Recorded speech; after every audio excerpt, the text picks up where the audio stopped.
it's okay, like, to feel this way, because it is hard to be sick chronically. Let's talk about living with chronic illness. Yeah, and I'm always fucking mad right now, recently. I think that's because I talked with my therapist, and I think that's because I have anger management. No, because right now my basic needs aren't being met. I don't have the freedom that I want at the moment, because at the moment I'm using the restroom 12, 15, maybe 20 times a day.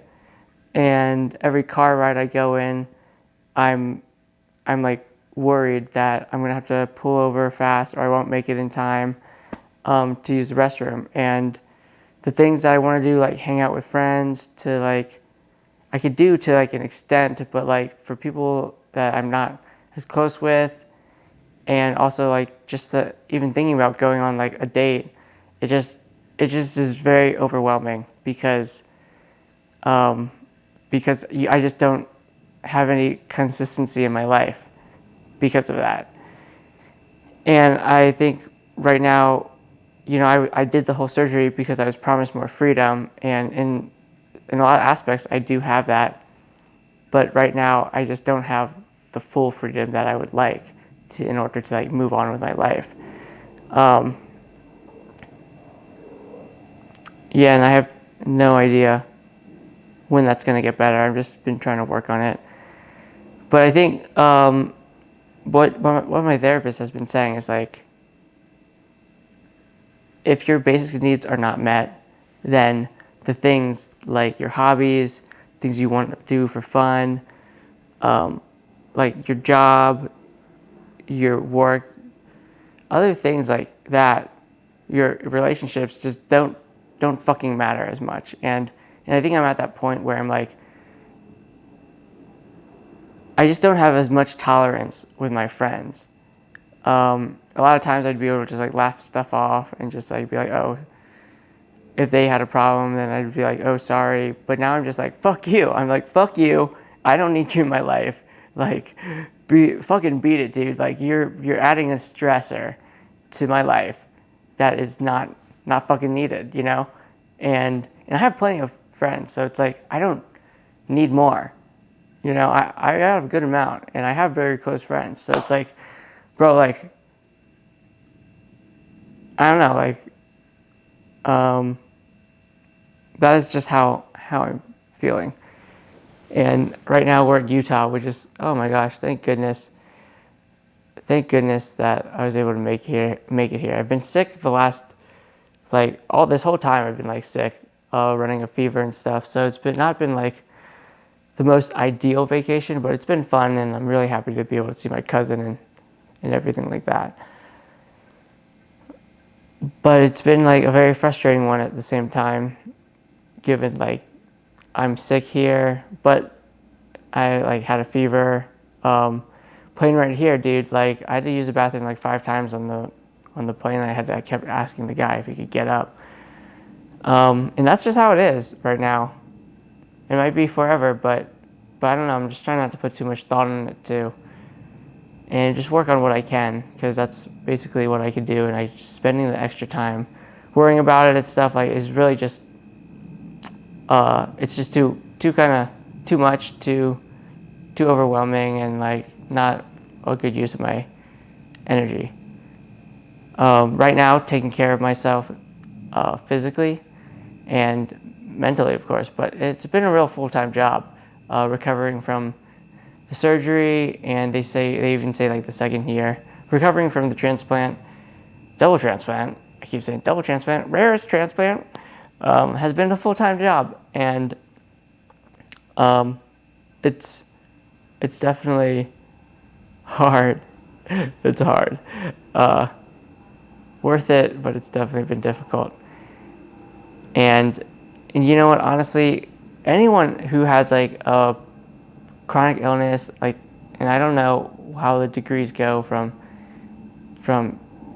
you know, if it's like a very serious chronic illness and you have just medical stuff, then you would know that,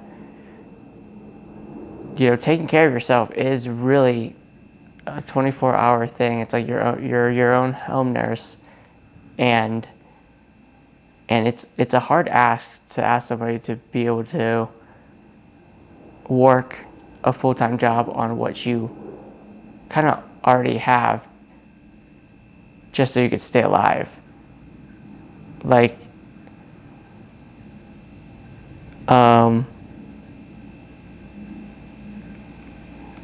like beforehand, like doing all these IVs and talking to the doctors and planning a schedule and keeping on that schedule was really like over an 8-hour, way fucking over an 8-hour job. And it would be something that you would typically hire a nurse to do. And for at least for me, to be able to work or ask to be work a full-time job on top of that, it's just not sustainable, and I would have just died. So I'm really in a very lucky position to be able to have family who's like, you know what, let's just worry about you getting to a consistent and a healthy place, and then they will be able to help me overcome the other obstacles. And also, like, you guys or the patrons who have really helped me really like kind of like help me in a sense, like not in a sense, you guys help me live my life because you're financially supporting me, and I hope with the other things that you get from the Patreon, it helps, and then you guys really sponsor these videos, so it makes a big difference in my life. And I just wanted to come on here and talk about how it's okay, like, to feel this way, because it is hard to be sick chronically. And some people who aren't sick, they don't realize that everything is a lot harder than it is being healthy. It's like a lot less stressors. Chronically means like all the time. So you don't really get a break from your sickness, and it just doesn't go away. So it's like figuring out how to live and be happy with those things is an obstacle that other people aren't going to face, nor really understand unless they have something similar. And I think that's where it kind of comes into like figuring out your basic needs and getting those squared away with before you have time to focus on the things that you would typically want to do,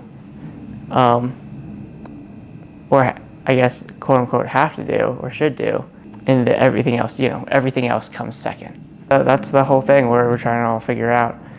I know right now that I'm just logging down everything I eat, and to find a consistency of like, all right, if I need like one good day, what is like one thing that I can eat for that to be still good? And that's just bread right now for me. Bread, starches, any starches. I don't know. What do you guys think when it comes to how hard is it for you guys to manage your chronic illness? I know growing up, I was very, very worried about how I would be able to live with it. To this day, I'm still really figuring it out. And as much as I know some things, I know a lot about how to navigate the hospital. I know how to make the best of the experience, how to talk to the nurses. And if you're looking for stuff like that, you could join the Patreon. But other things, like, I am really still figuring stuff out, like how to live in my new body. I mean, it's only been a year, but yeah, how to live in my new body and balance my medications and like my diet, eating for the first time. It's been a really exciting thing to do, and I love it, and I'm just so fucking grateful.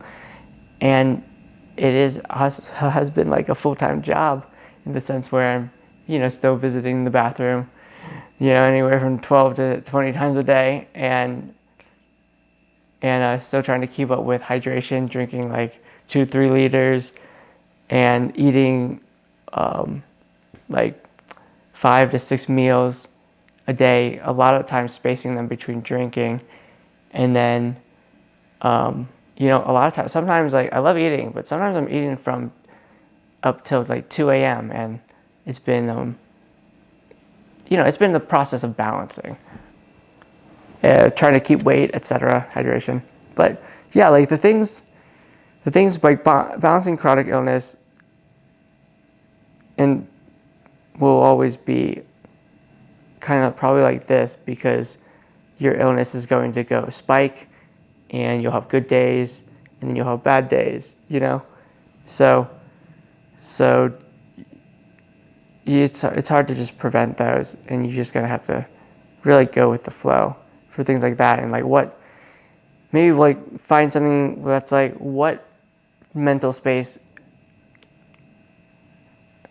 like the best mental space to be in to help you go with the flow when things go bad, how can you get in your space to be like, okay, it's okay that things are bad, but they're going to be good later.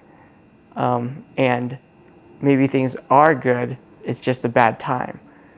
And I think that's also what I've been trying to focus on as well, is like when bad times happen, I don't think this is a bad life. It is just a bad moment. And I'm living a good life. I'm just having a rocky time. That way, you know, it's been helpful to shape my mindset on things, because, you know, when things get bad, it's easy to spiral. But you know, sometimes it's like in retrospect, things are just really good, and you're just making too much of a big deal about it. I don't know, maybe that's just me though.